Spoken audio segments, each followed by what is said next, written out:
This one's for you.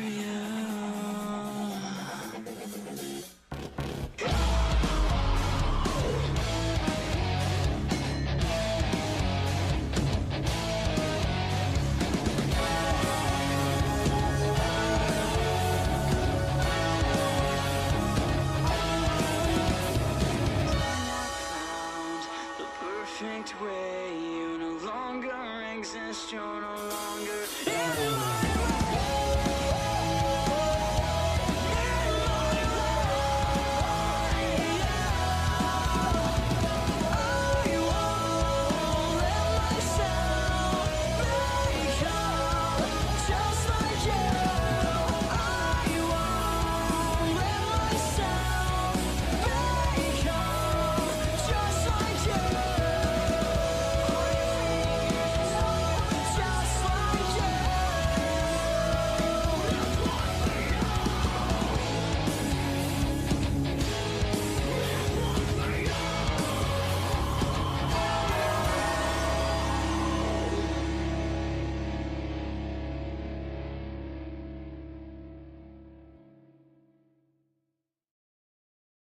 Welcome to AfterMat, your source for WWE pay-per-view recaps. I'm your host, the People's Champ Cal. Alongside me, as always, I have my tag team partner, the Glamazon Delisha. What's going on, Delisha? Hello, hello. Another Monday, another recap of a premium live event. Yeah, I still refuse to call it that. I tried to do my best, but I can't. I'm still used to pay-per-views. I grew up in the 80s, so I know that as pay-per-views. And if you're wondering why you can't see me today, I don't know. Discord is having some issues. I tested my webcam before we went live. It was working fine. I saw myself, but apparently Discord maybe had some update. I got to check out, or my graphics card has some update. I'll have to check it out afterwards. I didn't want to do it now because we're getting close to the stream. But you won't see my face for this stream, but you can still hear me, I hope, and see Delisha's lovely face as well. So that's good. But yeah, today we're talking about one of the big four, pretty much the final one of the year. Actually, it is the final pay-per-view of the year because I think the next time you'll see us is Royal Rumble. But going into it, like for me, I wasn't really excited for any of the matches except for the Miz and Gunther because I'm a Miz fan. The War Games matches, I like Damage Control, but like only a few members of it, mostly basically just like Dakota Kai and Kairi Sane. But I guess Io Sky is kind of growing on me as well. I don't know, like it. I wasn't really thrilled about the card, but what do you think about the card going in, Felicia? I was actually pretty excited. Well, I think mostly, well, I was most of everyone thinking on the card should have been like panned out as a good match because of everyone involved. I just wasn't sure, execution of things, but overall going in, I was pretty excited just to see how things would play out, and I feel like uh some of it played out how I thought it would, and others did not. Yeah, and then obviously we'll get to what happens towards the end. But and welcome, Shug. How are you doing? He says damage control needs to split. Yeah, we'll get to that when we get when we talk about the match. I think the first match of the evening. But yeah, for me, like I wasn't really interested in all. I love war games, but for me, like it just was not um anything like that like jumped out to me. So I wasn't really enthusiastic about it. But um you know we'll see how we felt about it. As we go into the first match, it was your women's War Games match featuring Team EST with their captain Bianca Belair, Becky Lynch, Charlotte Flair, and Shotzi Blackheart, or I think she's just Shotzi now, against Damage Control, featuring their leader. I guess who is their leader? I don't even know now, but I'm guessing I'm just gonna say Bailey for now. The WWE Women's. Oh, I don't even know what they're called anymore. The WWE. I'm pretty sure she's the WWE Women's Champion. Io Sky, Asuka, and the returning Kairi Sane. I guess we'll just go over the rules of War Games for people who are not familiar with War Games. War Games starts out with like a giant cage.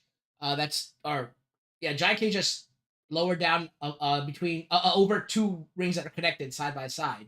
A member of each team starts out, and then another member joins to the cage in alternating order, and the team that has the advantage gets to bring in their member first. The match doesn't officially start until all the members of the match are in the ring, and that's when the cage is locked and the bell rings, and then pinfall and submissions count for victory. If you do try to escape prior to that, or anytime during that, your entire team forfeits and you lose the match. So this match started out with Captain Bailey against um, Becky Lynch. It was a pretty good match from the beginning. These two are very familiar with each other, so it was a lot of back and forth action in the beginning until Becky Lynch pretty much took advantage and brought. We're just gonna go over the highlights because obviously it's a longer match, but she brought Bailey to the side of the ring, to one side of the cage, and she had the disarmer on her, and obviously Becky and Bailey can't tap, so she's in a lot of trouble. Eventually, Dakota Kai, who's on the actual outside supporting damage control, hit Becky Lynch with a kendo stick, and this is where Bailey took over and started dominating the match until the timer ended and the first member of Team EST can come in to give them the advantage. So it was Shotzi. Shotzi came in, but before she came in, she threw in some chairs. She threw in a trash can. So she brought the weapons and she was ready. And a kendo stick, I think, was already in the ring. And this is when Team EST had a 2-on-1 advantage. So obviously they took it to Bailey and basically dominated her while this happened. Towards the end of it, though, Bailey was able to kind of like get out of it, but she was still in trouble. So she needed help. And that's when the timer expired and the women's champion, Io Sky, came in. And she kind of like, I think they said there was the most experienced woman in this match, being in 5 of these war games already. And she definitely demonstrated it. She took advantage and pulled out pretty much crazy moves left and right. She pulled out a chain before she went into the ring, which would come into handy later on a few times. She started hitting the other woman hitting the members of EST, Team EST, with the chain. It was really nice. This is when the damage control took the control of the match. That was until the counter counted down again, and then in comes Bianca Belair using her hair, giving EST the 3-woman to 2 advantage, and she used her hair to knock out Io Sky and Bailey.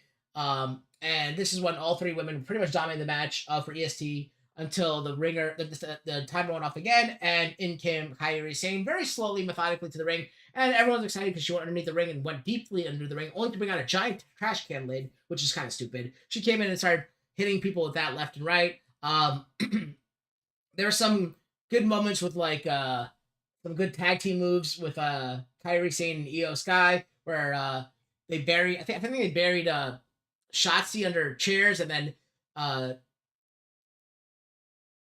Io Sky kind of threw Kairi in the air, and Kairi came down with an elbow, so that was pretty cool. Kairi did some cool running clotheslines as well. Finally, the timer came out, and the last member of Team EST came out, which is Charlotte Flair, and she completely pretty much cleared house because she is Charlotte Flair. She had another big moment where she did a moonsault off the top onto all the women, which was a pretty big moment. But that wasn't to be outdone because later on, well, we'll get to that in a second. Asuka then comes into the ring, and she brings out the tables. She brings out more kendo sticks. She brings out a fire extinguisher, and the fans are loving it. Now the match officially begins because all 8 women are in the ring. At this point, Damage Control is in control because I guess everything Kairi and Bailey and Io Sky did was put them up at an advantage. And now they still have another member, Asuka, coming in. This is when they all went crazy and started hitting people with chairs, hitting strong, stiff kicks. They actually tied Becky and Bianca together with the chain and did a 4-way running drop kick. Another cool moment is when Io climbed to the top of the cage to the outside and threw the chain down to Dakota Kai, who tied the chain or attached the chain to a trash can. Then Io brought the trash can up, put it over herself, and jumped off the top of the cage onto all the women. That was a cool moment for Io Sky. Like I said, Charlotte also jumped off with the moonsault. What else cool moves did we have? I'm trying to think of anything else. I mean, people were doing their finishers left and right. Oh, Asuka shot Shotzi with the mist. That's what gave the women the damage control a little bit of advantage at this point. That was pretty much it. And towards the end of the match, that's when damage control started losing ground because Asuka was trying to shoot miss into Shotzi's eyes again, but she ducked. And I think Bianca Belair shot the fire extinguisher into Asuka's eyes, so she was pretty much out of the match. I forgot why Io got knocked out. Maybe it was after that.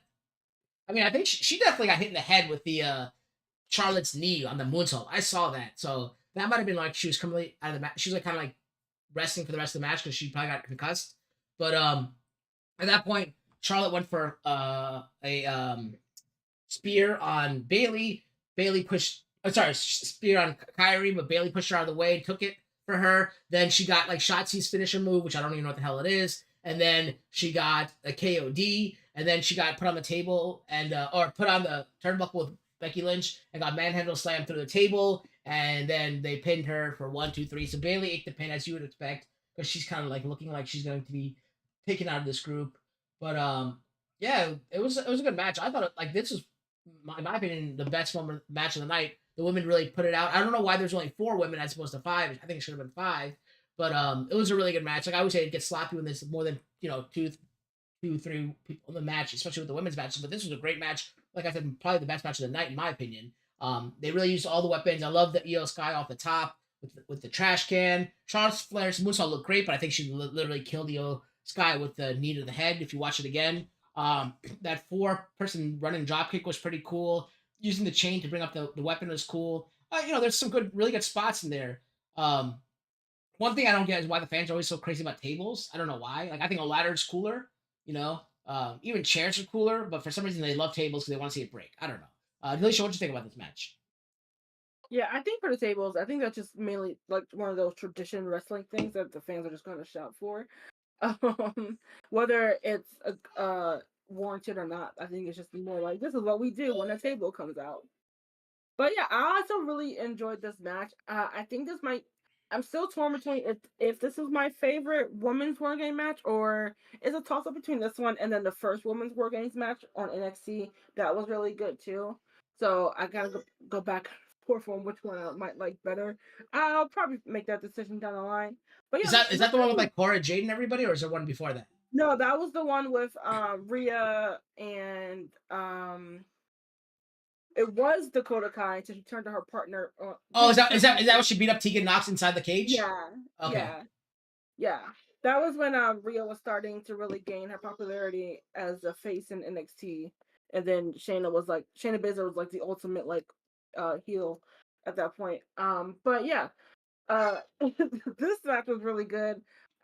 They got to be pretty I feel like they just got to do what they wanted to do. And if anytime you see Io with a trash can, they're gonna get a crazy spot going on. That's kind of like her thing now in War Games. If she's in a War Games match, which I guess she's been in all of the ones the women have been in since they brought it back. I guess for her to be in 5, you said, right? Yeah, this is her 5th, I believe they said. Yeah. So that's kind of like her thing now. But I really enjoyed this match. It was a great opener for the War Games pay-per-view. And it really got the crowd hyped up for the rest of the night. Yeah, so with 5 matches, you'd think it'd probably be split up pretty well, but no, WWE knows how Delisha. I swear, WWE watches Delisha and I split up the matches prior through our texts, and they decide which way they're gonna put the match. So the next match is for the Intercontinental Championship, featuring the Intercontinental Champion Gunther against The Miz. And once again, this is my match, so you can probably guess the rest of the matches are Delisha's. But I don't know why that happened, but it's just how it happens here on AfterMat. Well, the longest reigning WWE champion, the Intercontinental Champion Gunther, took on one of the most prestigious Intercontinental champions in history because he brought the prestige back to the title, in his opinion, as well as many others. But it was a pretty good match. Gunther obviously is the more skilled wrestler, the more powerful wrestler. But is he the more savvy wrestler? Well, we'll find out because it started out with pretty much like Gunther a little bit dominating for the first minute and a half of the match, but then Miz started using his wiliness and started working on Gunther's knee, because obviously one of Miz's finishers is a figure 4 leg lock. So he started working on his knee and he knows that Gunther needs power to bring him up for that power slam and stuff like that. So if he can take his legs out, Gunther can't have, traditionally use all his power. So for the most, pretty much all of the beginning of the match, Miz dominated by just working on the knee and, hitting, his patented punches, drop kicks to the knees, stuff like that. And he even went to the outside, put a figure 4 leg lock on Gunther from the outside, shades of Bret the Hitman Hart. But eventually, it's gonna. Oh, he also did like the it kicks to Gunther's legs and stuff. So it was a great strategy, but how much could he go for? And obviously Gunther being the ring general that he is, he's gonna learn from all this and use it against you eventually. So Gunther was able to power out of a lot of this stuff eventually and start using his power to his advantage he eventually actually hit his power bomb in a moment and put Miz down for the pin, 1-2, but Miz kicked out, much to the glee of all the Chicagoans out there. They were so happy about that. While a little while later, Miz was able to have the referee distracted, and he started taking the turnbuckle off, and the referee noticed that and started to go tie it back on, and as he went to go tie it back on, Miz kicked Gunther in the knee, which caused Gunther to like bend over, and while the rest of the back is still turned, Miz turns around and just kicks him in the balls really hard and hits the skull crushing finale while the referee is still distracted. As the referee sees that the skull crushing finale is on, he starts to start the pin, and the turnbuckle cover falls off, leaving it exposed, and that'll come into play in a little bit. So one is a 1-2, and then Gunther kicks out, and then Gunther puts Miz into a sleeper hold. Miz kind of like runs towards that turnbuckle and ducks and hits Gunther, but Gunther's still not phased; he's still in it. So Miz runs towards it again and runs up the turnbuckle and flips backwards, much like Bret Hart did to beat Roddy Piper at one of the Survivor Series or SummerSlams back in the day. And he got the 2 count and he kicked out. Then Gunther hit a devastating clothesline, which I think it has a name, but I don't know it. He hit like a really basically a clothesline from hell. And then Miz flipped and like fell on the ground. Gunther went for a Boston Crab. Miz was still crawling out of it, like crawling towards the ropes as the Boston Crab was in. So then Gunther turned into a lion tamer, which puts the pressure on the back of the neck and back. And that's when Miz immediately tapped out, which lion tamer is one of my favorite moves, which you don't really see much anymore. Jericho used to do it in WCW. The only time he ever did in WWE was against Trish Stratus, who's one of the more flexible people. So it's nice to see that he was able to put it on Miz, and Miz took it and tapped out, which is really cool. So Gunther is still your reigning Intercontinental Champion. Felicia, what'd you think? Yeah, I really like this match. I mean, Gunther is just top tier right now, really in his groove. Apologies for the toddler in the background. But and I really am glad for this like turnaround for Miz, like basically giving him his flowers at the moment, as people are kind of reminded of why he is good at what he does. Whether he is a heel or I guess in this case it'd be like a tweener, I guess in this case, and I think you really should remind people of why he was given title opportunities in the past. There was a few times where they thought, they might just let him get it, but obviously that didn't happen. Gunther still is holding on to that important reign right now. But yeah, I really enjoyed this match, and they both killed it. Yeah, I feel like I don't mind seeing this feud go on. Like both of them on the mic are very good too, so it's a nice feud to see. Um, I'd love to see it continue, maybe for one more pay per view, even though it's gonna be Royal Rumble. So I don't know if they would do that. Maybe have if Gunther what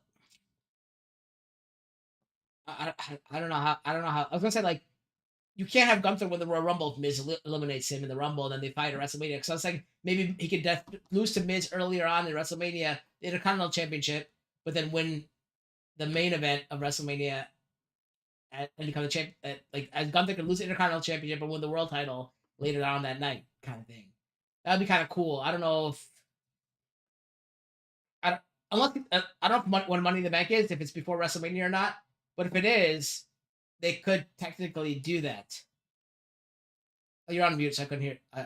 No, it's not because it's in July, I think. Yeah, The summer. it's after. Yeah. Oh well, whatever.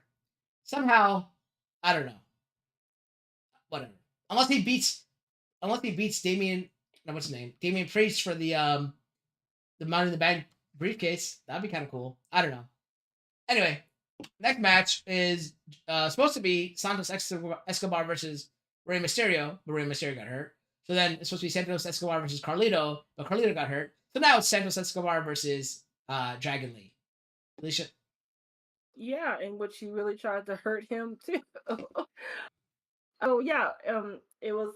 He started off by trying to take out Dragon Lee the same way he did Mysterio, which was like pinning him in between the steps and trying to take out his leg. But Lee was able to get out. Sorry. And then he was able to like get up on the top rope and hit a do they call it hurricanrana? For on Escobar. Uh Immediately to give him to the apron and then to dive out to the outside.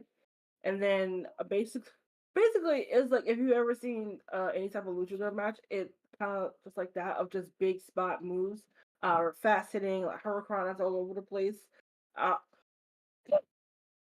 excuse me, thank you. Basically until I don't I forget what Santos's finish is called. What is Phantom Driver?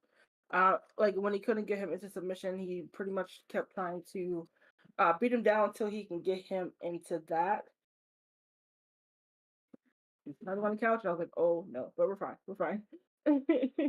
But Dragon Lee tried to get Escobar down with the sort of like sit sit down like power bounce situation. But Oh, she froze. Alicia, you froze. If you could hear me. All right. So, well, a lot of video technical difficulties here. But yeah. So basically, um, Santos, let's go ahead. uh, Oh, there you go. Wait, are you back? You just moved again. what happened? You froze since you said the Phantom Driver. Oh wow, that triggered the computer, I guess. But yeah, so he hit the Phantom Driver in order to get the win. And I was saying I didn't know this was the first time they faced each other in WWE, but it was a really good match between these two. And I know Dragon Lee is supposed to be the hot new commodity on SmackDown, and now he's lost. This is like I think this might be his second loss, but it was to make Santos be the heel that he was, to make him look good. And I think that was a good decision because you have to establish Santos as a heel, as a solo heel, because he entered the main roster as a group with Del Toro and Cruz as Legado de Fantasma, and then they turned face, and now he's heel again on his own. And I think it's a really good showcase for him, and hopefully, because he definitely has star potential, especially as a heel. He's definitely more comfortable being the heel persona than he is, I think, as a face. So I hopefully they let him, run with it and get some traction with it. Yeah, for me, I was really excited for this match actually too. I didn't realize it was gonna be this match until like you texted me and I'm like, oh yeah, I just saw that too. So like Dragon Lee's really grown on me. I've watched a few of his matches over the past few Raws, I believe, or SmackDown, wherever he's on, and they've been really cool. And I think I did see him face somebody in NXT as well, some other like luchador guy. I don't know, but anyway, and Santos Escobar, I've never seen wrestle. I don't think ever. Honestly, he's always like on the side or wearing a suit. So I've never seen him wrestle.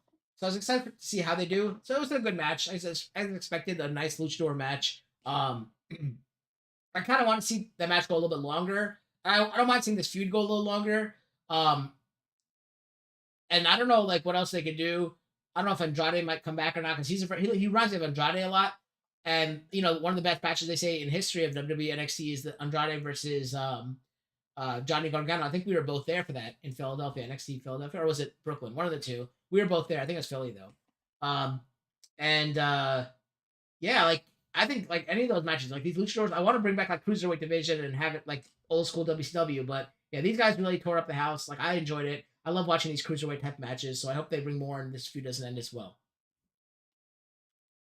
The next match was for the Women's World Championship, which featuring a Women's World Champion Rhea Ripley against Zoe Stark. And this is Alicia's as well. Yeah, sorry, busy bribing the toddler with snacks. She can be quiet.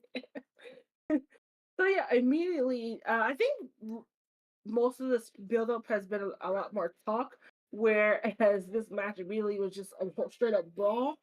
As to showcase also that Zoe can go toe to toe with Rhea, which is what they kind of focus on throughout the whole matches.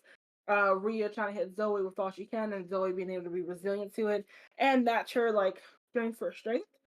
Because I don't know if Stark has a actual MMA background, but she has martial arts, I think, background going on for her, so she can really put those hard kicks in that Rhea can take and dish out. I guess Zoe as well. But over and over again, even outside the ring, you had a lot of times Rhea kind of chasing, not literally chasing, but chasing her, as in trying to gain momentum and put her out. But Zoe would just kept um trying to get back. Unfortunately, because they love Rhea so much, the crowd wasn't really on her side, even though she is like the babyface in this match. Until she tried to hit the Z360. Yep. But Rhea was able to counter that, give her a headbutt, and then putting her in for the Riptide for the 3 count. Which I don't think anyone was surprised. I don't think anyone. I think it's safe to say no one thought Zoe was really gonna win this match, but she put on a really good showing, which I think was the purpose of this match, to give Rhea a credible contender, so that she can keep going on to her tiring, which I think she's gonna keep up until Mania. I don't know at this point who's going to be the one to take it off of her. Signs were pointing to Becky, but who knows anymore at this point. But I really did like this match. I thought it was a good look for Zoe. Rhea, like, not only looked great just physically, but she looked great in the ring as well. But that's no surprise because she's just great. Honestly, she's really coming to her own since being on the main roster. And like I said, I don't really, because of the way the division is, there isn't really a lot of contention. So she's kind of just been playing leader, even though there is no leader. They say for Judgment Day, she's basically been playing leader for Judgment Day rather than being the women's champion of Raw. But hopefully, because like this time of year after Survivor Series, we kind of get into that lull until we rev up for Royal Rumble. So I guess they could take this time to like elevate some more women. But they don't have to put them in championship matches right off the bat. They could just be elevating that division so that there is a credible champion. I guess we still do have Raquel and Nia.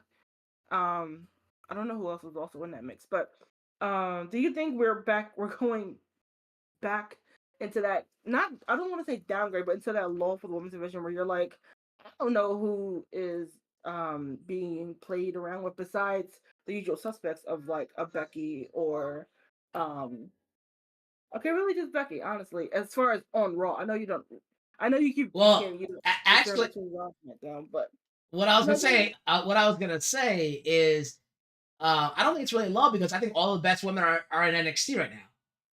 Like, I've been sort of watching NXT and I see Roxanne Perez, Cora Jade, that new girl. I mean, she's probably not new anymore, but Tiffany Stratton.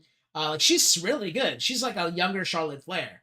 I mean, like, the moves she does, her moveset's pretty cool. They've got some really good women in and obviously Jade Cargill, but like, I heard she's like not really coming along as fast as they thought she would. So not gonna lie, forgot about Jade. But exactly.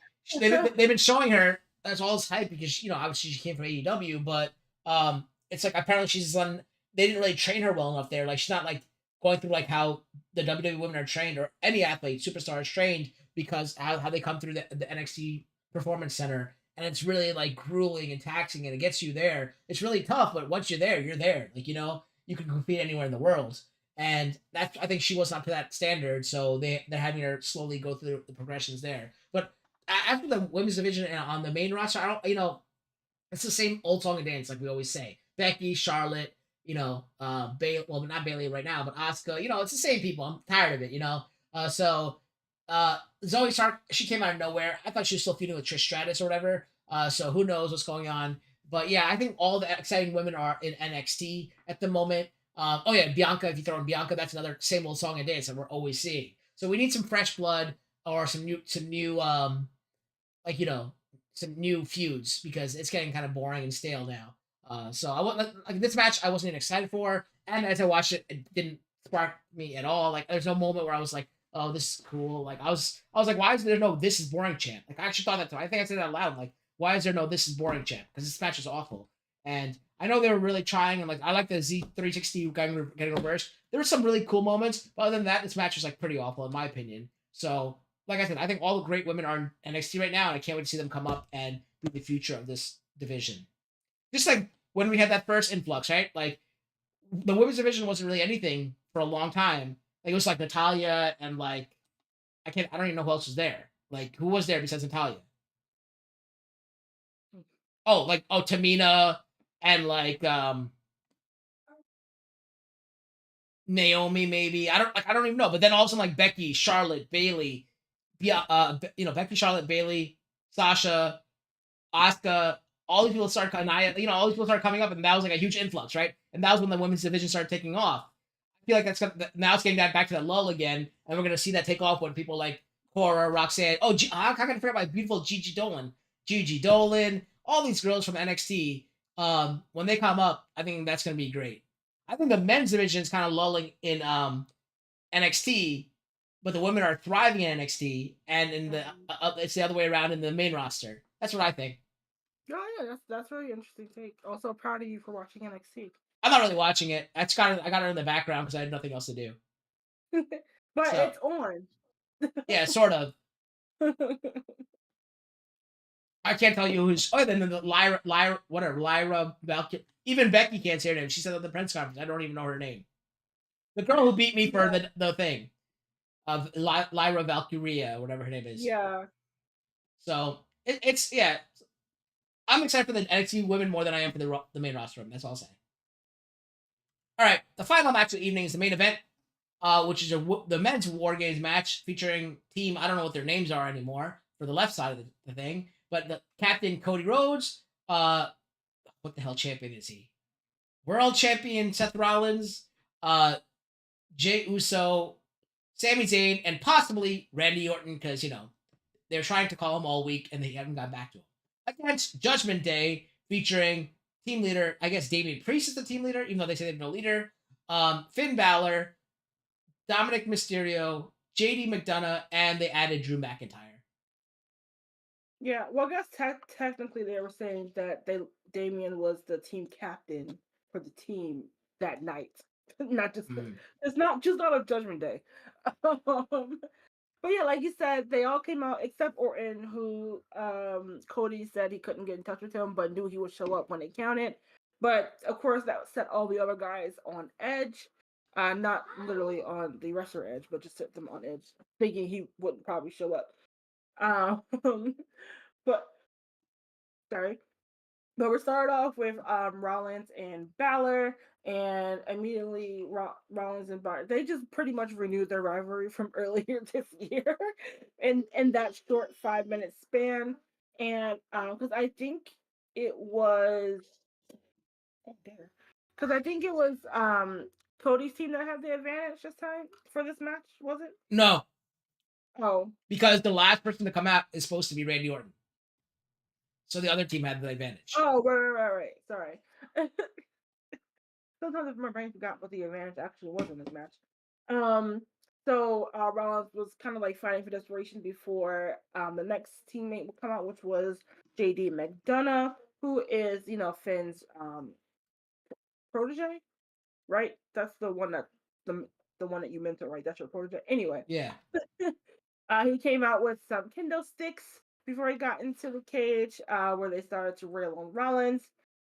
And they basically did that for the next 2.5, 3 minutes, or however long it is until the next person out, which was main event Jey Uso, who came in to kind of even the odds.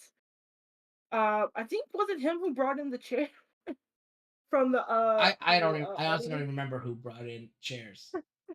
But I was for the women's, I was just I don't know, I was really into the women's match. This match was I'm lost in the storyline, which is yeah. No, I'm pretty sure it was Jey who took a chair that was conveniently propped up against the barricade on the audience side, and then came in to even the odds against Balor and McDonough, and then we came down to our next contestant, so to speak, which McIntyre wanted to be him, but Damian stopped him and said, "Hey, we're gonna stick to the plan." And he was the next one out. I don't know where the baton came from. I don't remember that part. I know he had it out. I blanked. It came out of his pocket. I think like he brought it in underneath like whatever his gear. That I remember. That I remember. Because you can just easily put that out. But using it to attack Uso and Rollins.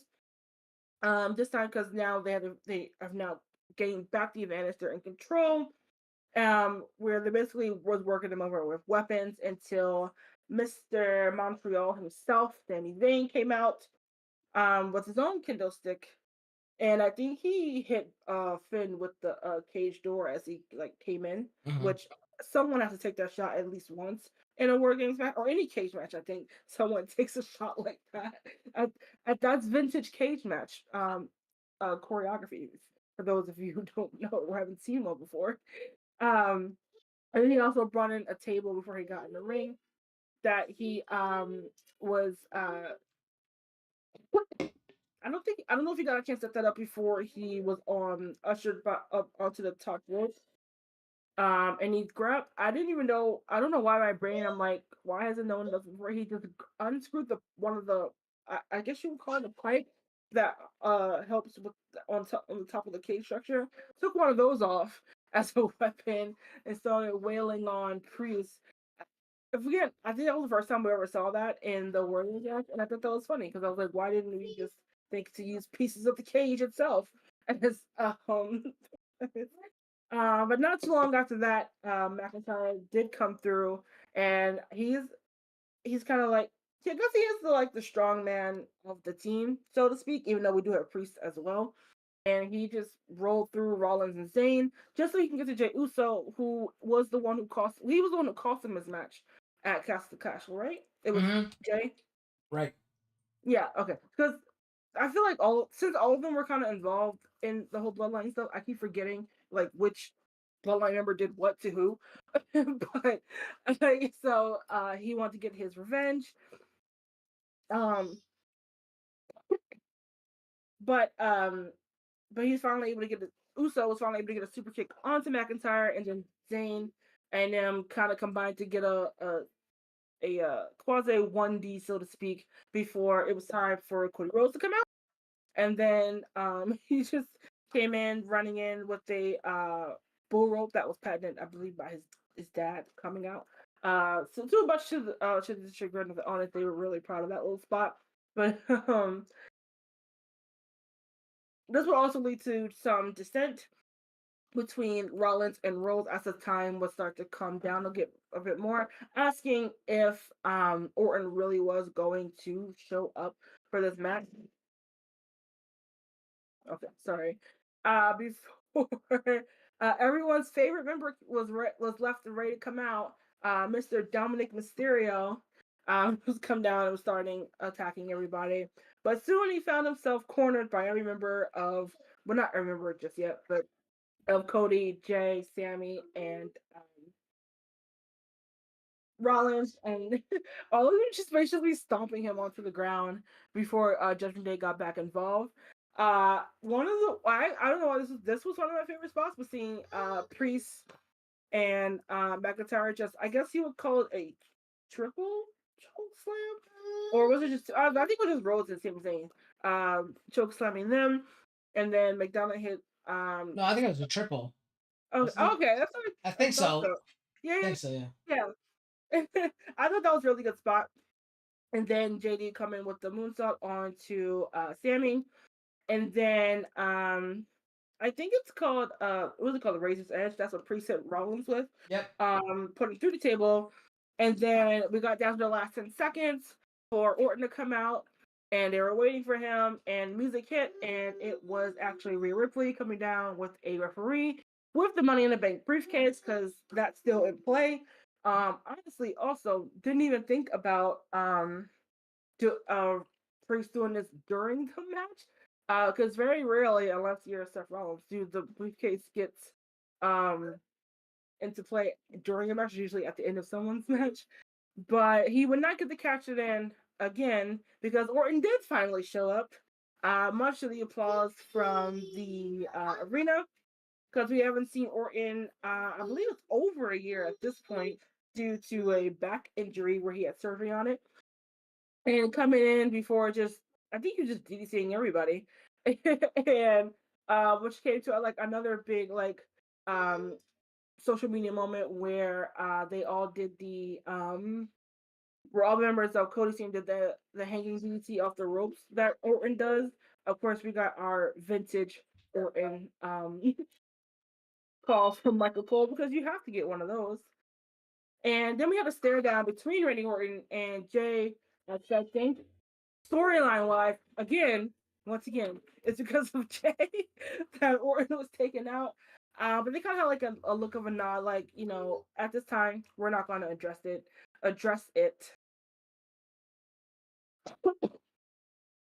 And then this is when we got the big moment. So everyone just basically doing their finishers onto, I believe it was JD, who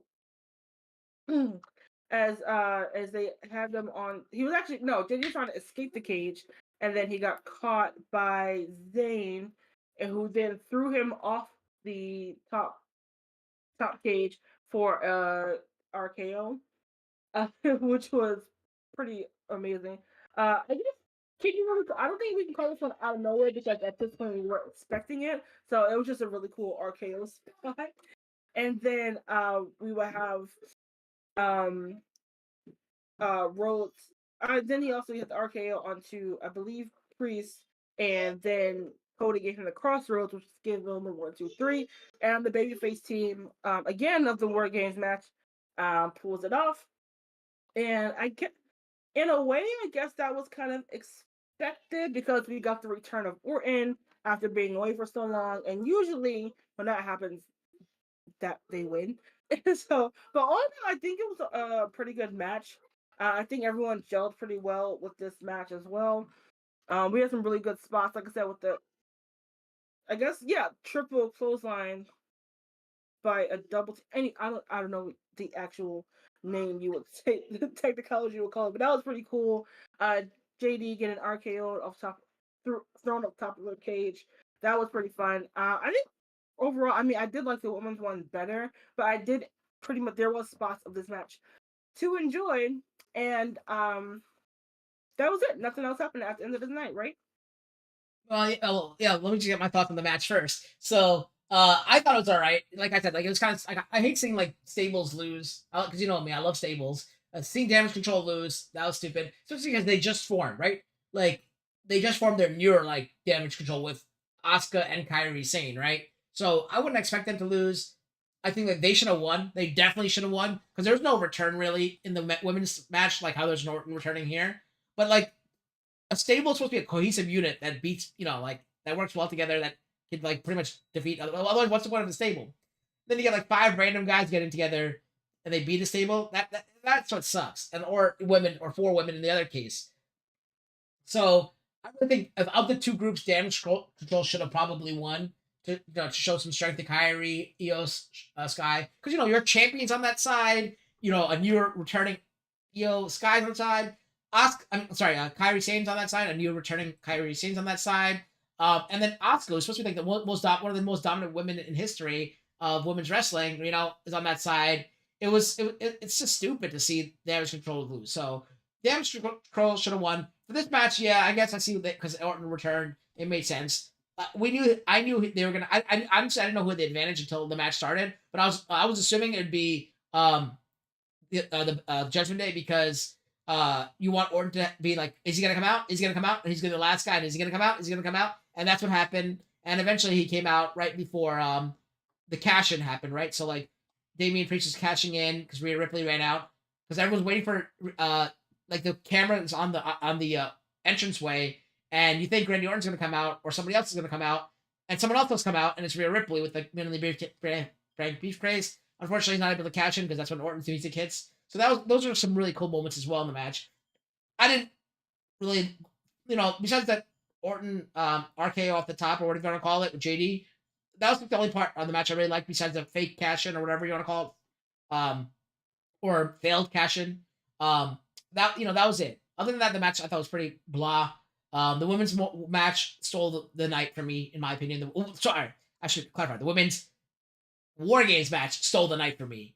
The other women's match had the opposite effect for me. So, yeah, other than that, it was good. And then, you know, as everyone's just laying in the cage, Michael Cole gives his, you know, all right, thank you for joining us tonight. They put up the little promo tag in the bottom, Survivor Series, circa 2023, whatever, all rights reserved. and then it's fading out, or panning out, zooming out, showing the whole audience, and then all of a sudden, and here comes the CM Punk's music returning in his own hometown of Chicago. He comes out, gets the crowd all riled up even more. They're all going crazy. The second loudest pop I've heard this year, second to The Rock returning at SmackDown. And this was like a hometown crowd, so that was kind of nuts. I thought it would blow The Rock's away, but maybe it might be a bigger arena, so it doesn't it doesn't contain the sound as well as SmackDown might have been a smaller arena. Therefore, the sound was like contained very well. But the Rock's pop, you know what? It's probably Rock's was probably louder only because it was so surprising. I was surprised. Here, everyone's like, is he coming? Is he coming? He's got to be coming. He's got to be coming. So there's anticipation already.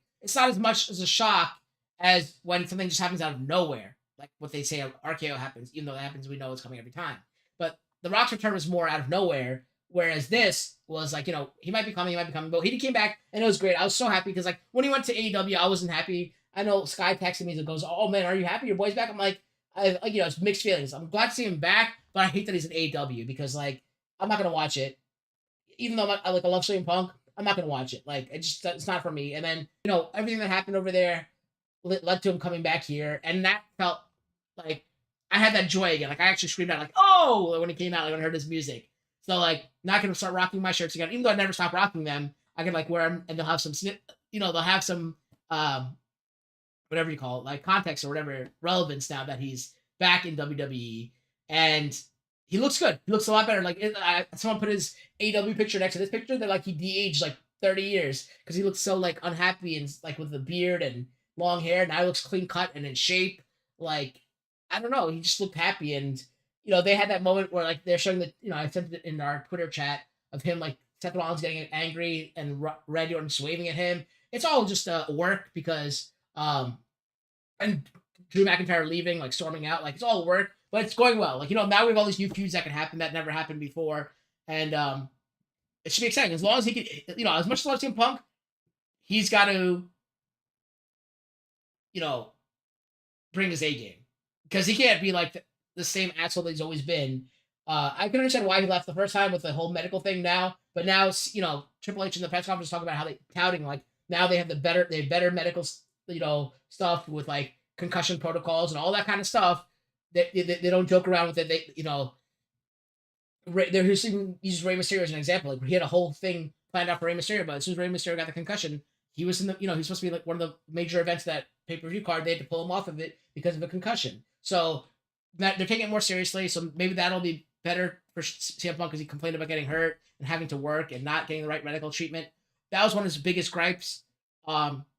So maybe there's creative control put into his contract this time around as well. So I don't think he has anything to complain about. He's got to be a locker room leader. Like, we sent Edge over there, so we need something back. CM Punk is not one of those guys, but he can grow to be one of those. He can grow to become one of those guys if he cares enough, and I'm hoping to see that. So if he can mature and take this as for like his swan song, like this is where he's gonna be like the best he's ever been, the best in the world, and embrace it and pass it on, this could be a great run. If he does not do anything like what I just said, it's going to be another failure, and AEW is going to be laughing in our face and all that. What'd you think, Alicia? First of all, let me start with the question is, were you surprised to hear that music hit at the end? Yeah. Because I just thought it wasn't going to happen. Because of he had so much bad blood that he talked about over the last couple of years. So I just thought, it was just people rumor mills and people getting clicks together. Turns out that was, well, according to Triple H, but it's wrestling, so take it with a grain of salt, that it was true that they only really started talking when the rumors died down, and they all came. And according to Triple H again, this all came about within the last like couple of days and really wasn't confirmed. She froze again. Which is why a lot of people didn't. Huh? You froze for like a split second. You froze. It was like a split second. Okay. So, but like according to Triple H, like not many people knew except for a few people at the top. But yeah, I don't really know where my feelings lie at the moment. I mean, when it happened, I was just like, oh, okay, he's there, and then I kind of rolled my eyes because I'm not a CM Punk fan, so I was just like, oh cool. I'm going to bed now. But but I was talking to some of my other friend who's like wrestling, and I think it's just like it might have just been CM Punk news fatigue at this point, at this juncture. Like ever since he came back to wrestling, it's like every couple of weeks there was just like something going on, and it really kind of like soured me on him.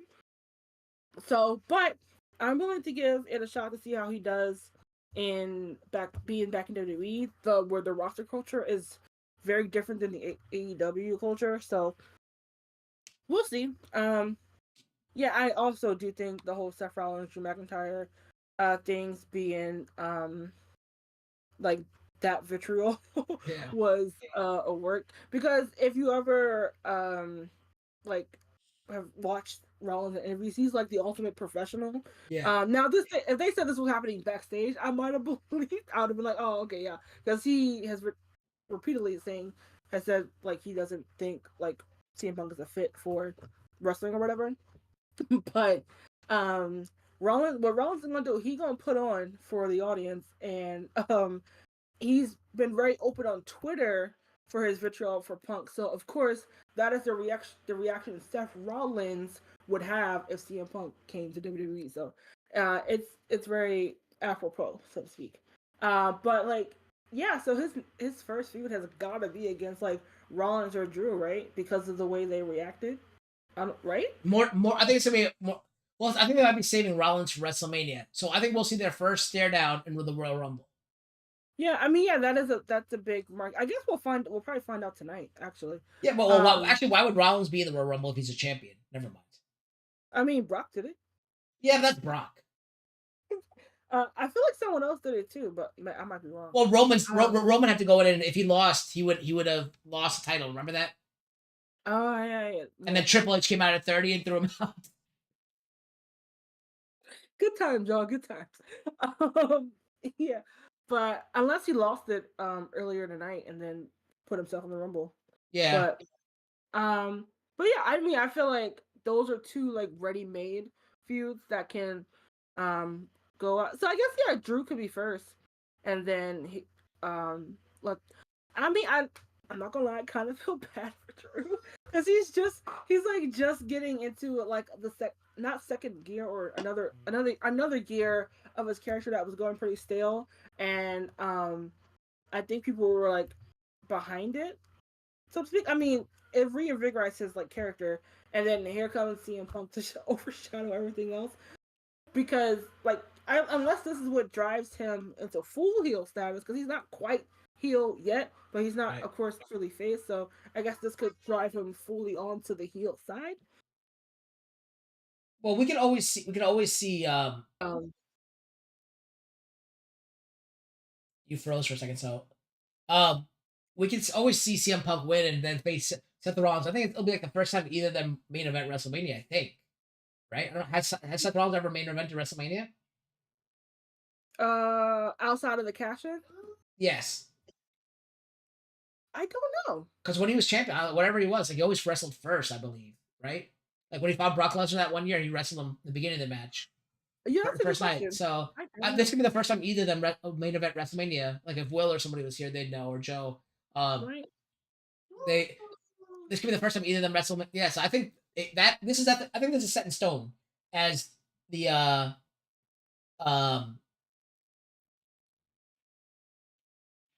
main event for WrestleMania one of the nights, and the other one would probably be Rock and Roman. I know. I mean, it was just look, I went to one website to get all the main events, and it went all the way up to 35. I mean, it ends at WrestleMania 35. I was like, well, that sucks. But Wikipedia would have it, but I don't know. I just feel like. Yeah. To answer your question, no, he has not main evented WrestleMania. So this is it. At least up until I can't account for the last three, but well, I know when he didn't do it last year because that's when he faced Cody, right? But no, two years ago he faced. Oh, did he face Cody twice in WrestleMania? 2 years ago was Cody. Has he been here for 2 years already? Oh, yeah, because didn't Cody fight Roman this past WrestleMania? Yeah, and night one. And And night one main event was the Usos versus Sammy and Yeah. so it wasn't the last the last two WrestleManias either. Yeah, you're right. So yeah, that this could be. I mean, there's always With also. I think What you mean is Seth and Punk night one, and then whoever fixes Roman night two. yes.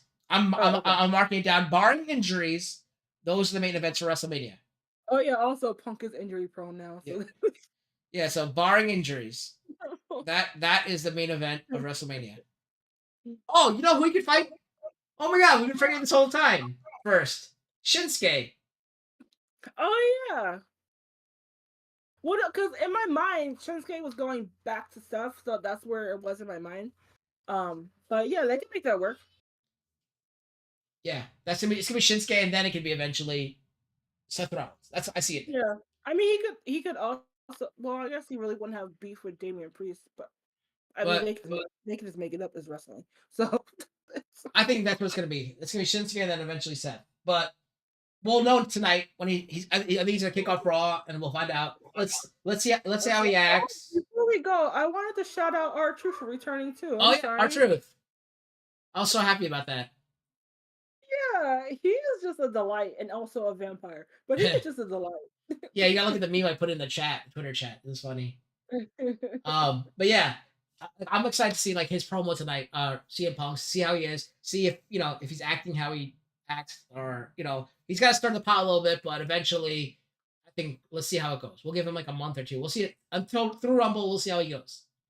Yeah, honestly, I'd even give him up until Mania to give him a full 4 to 5 months. We'll see how he acts backstage. Though. That's what I care.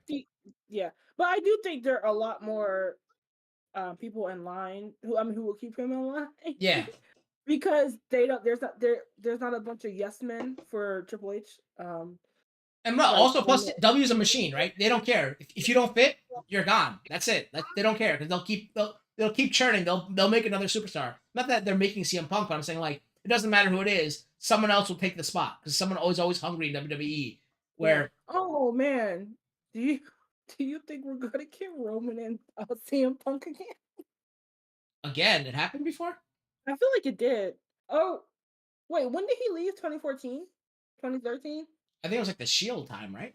Yeah. No, that was before Roman became Roman. So yeah, no. Yeah, no, I think his last WrestleMania was him against Taker. I was at that one in New York, New Jersey. I was at that 29. Yeah. So it was WrestleMania 29. He left, and that night I think the Shield jumped John Cena in the match. I'm pretty sure. Yeah, I have to go back in time to where because it wasn't that long afterwards that Roman was starting to be pushed as the Roman that we kind of started to hate. But okay, never mind. Yeah. All right. So yeah, that's another. Would that be considered like a dream match?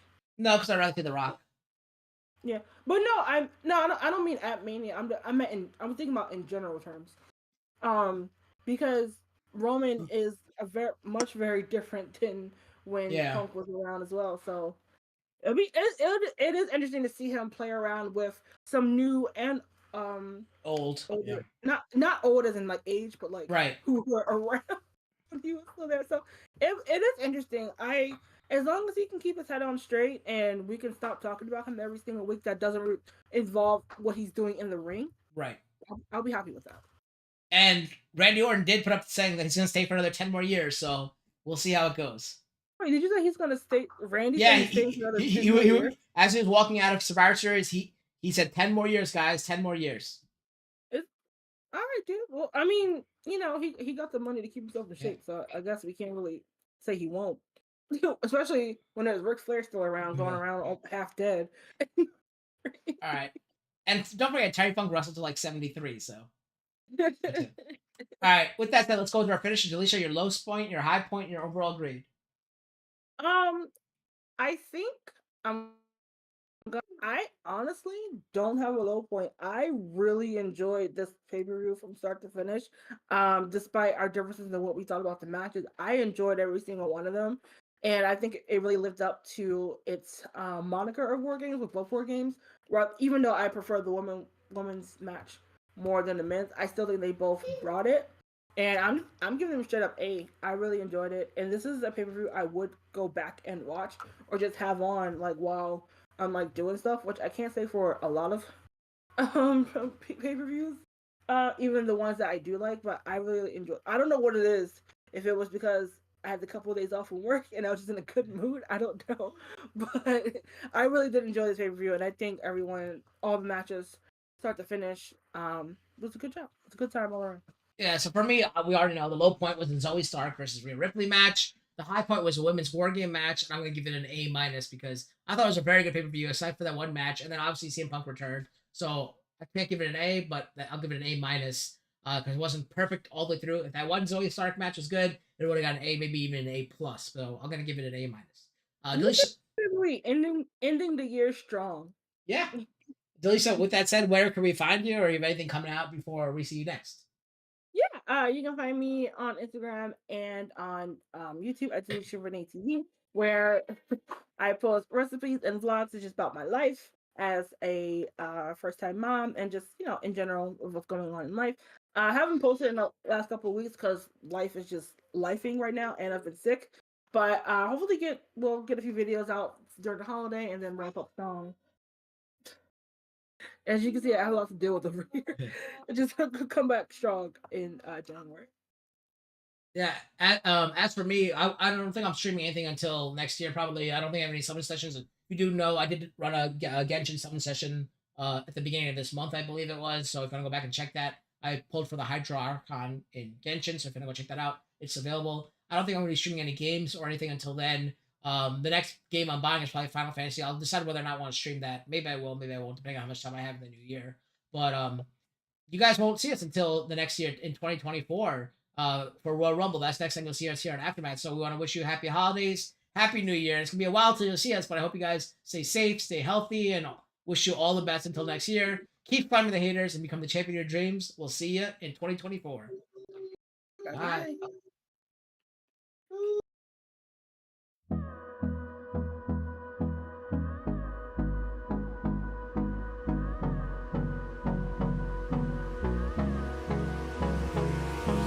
Hold me close till I get up. Time is barely on our side. I don't wanna waste what's left. The storms we chase are leading us, and love is all we'll ever trust.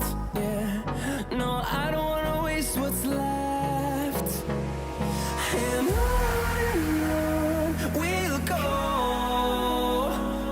through the wastelands, through the highways, till my shadow turns to sun rays.